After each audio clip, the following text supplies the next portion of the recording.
Welcome!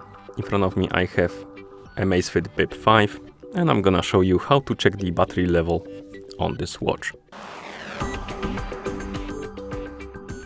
We can check the battery level on this watch in a couple ways. The first way is to do it on the watch face, because some of the watch faces display the battery level. To do it, basically wake up the screen on your watch, and if the watch face displays the information, you will see it on the watch face. And as you can see, here we have it.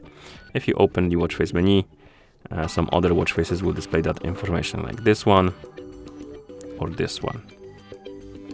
Another way to check the battery level is to open the quick panel. And if you open the quick panel by swiping down from the top of the screen, you will see the battery level right here. One of the icons basically will display it.